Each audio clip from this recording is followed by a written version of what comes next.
Well. I expected to be back down here at some point today to talk about the drafting of Shedeur Sanders, or worst case scenario for him, the non drafting in any of the 7 rounds by Shedeur Sanders. I didn't expect to be talking about Shedeur Sanders' selection by the Cleveland Browns. With pick number 144 in round 5, Sanders becomes the 5th quarterback on the Cleveland depth chart.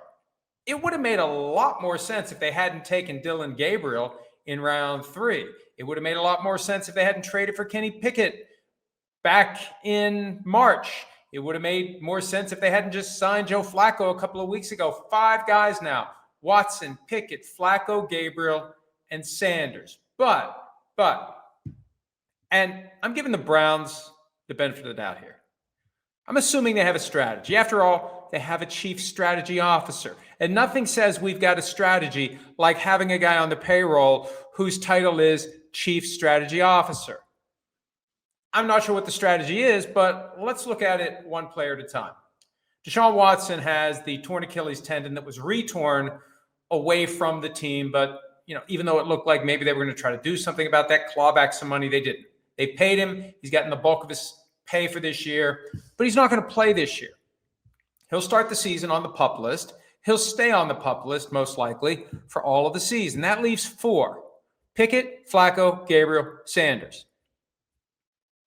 I would assume that Pickett is going to be out. He gets retraded, anything to clear him off the roster before week 1. And then they will have 3 quarterbacks on the 53-man roster. They'll have to have 3, because if they would release Gabriel or Sanders, any team could claim that guy on waivers.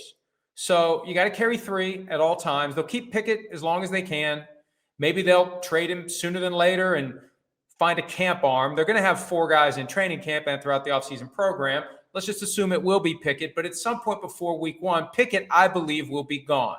It'll be Flacco, it'll be Gabriel, and it'll be Sanders. Flacco, presumably, I don't know. Flacco starts, I don't know. Maybe Sanders beats him out. Maybe Gabriel beats him out. But you've got Sanders in position to compete, not with Flacco, but with Gabriel.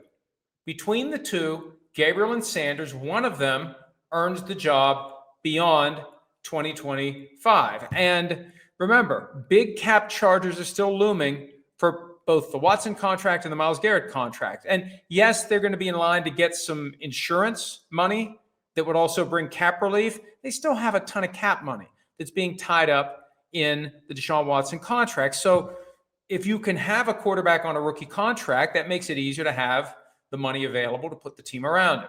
So Gabriel, Sanders, and let's go. Let's see what happens. Let's see which guy deserves the starting job. Let's see which guy earns it. Let's see who gets the team behind him. Now, it could be a big mess because you could have half the locker room pro Gabriel, half the locker room pro Sanders. We'll see.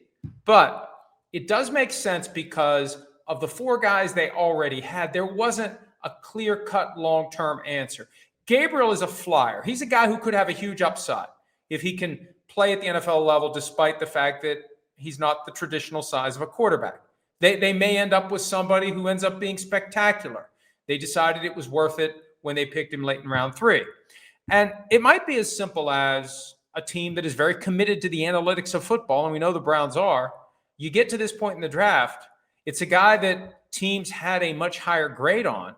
With each passing pick, the value goes up and up and up. And if you're true to your board, and if you're committed to best available player, and you're sitting there and you're looking at your list of best available players, and Sanders is all alone, and there's a gap that gets larger and larger between him and the rest of the guys still left, it becomes a no-brainer. Even though at first blush, it looks like a no-brainer insofar as you wonder if there's a brain to be found in Cleveland. Now, I will say this. The reaction shot of the draft room, where, the perfunctory applause, Andrew Berry, the GM of the team, did not look thrilled. And you can kind of see a little bit of Jimmy Haslam. He wasn't jumping up and down. Kevin Stefanski had a little bit of a smile. The guy to the right of Stefanski seemed a little happier, but Andrew Berry did not seem like guy who just stumbled into future franchise quarterback. But we'll see how it goes. Shedeur Sanders, there's already a video out there of him celebrating this. So it's not like he's going to say, screw that, I'm not going to Cleveland, I'm going to try to go back to college for another year. It was a great story while it lasted. I think it's very unlikely that he'll even try to go back, because even though he will make far less this year than he would have made if he had gone back and gotten another year of NIL money, he seems to be happy about going to Cleveland. He seems to be happy about being drafted by the Browns. So, Browns fans, do that split screen. Draft room, maybe not thrilled. Your new quarterback seems to be thrilled. So, most important position on the team, you've got 5 guys right now. Watson, forget about him. Between Pickett and Flacco, eventually, I'll put my money on forget about Pickett, Flacco, Gabriel, Sanders, and let's go. Let's see what happens. Let's see who rises up between those two guys, if either. I mean, they both could end up being great, both could end up being bad. But that competition, maybe that brings the most out of them. And if Shedeur Sanders reacts to this the right way, Chris and I talked about this on Friday, you harness that anger, and that anger only got stronger and stronger after not getting picked in round 1, not getting picked in round 2 or 3, slipping all the way through round 4 today.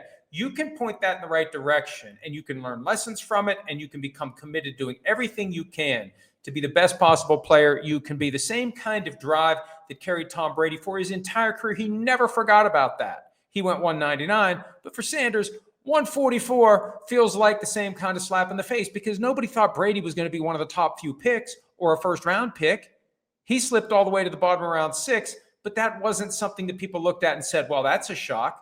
But for Sanders, it was, and it is. So 11 years after the Browns were the team that stopped the Johnny Manziel slide in round 1, now they're the team that stops the protracted, prolonged, and seemingly never-ending free fall for Shedeur Sanders. Sanders, Gabriel, both Browns. If nothing else, can we get Hard Knocks? Can we do that? Can we get Hard Knocks in Cleveland for training camp?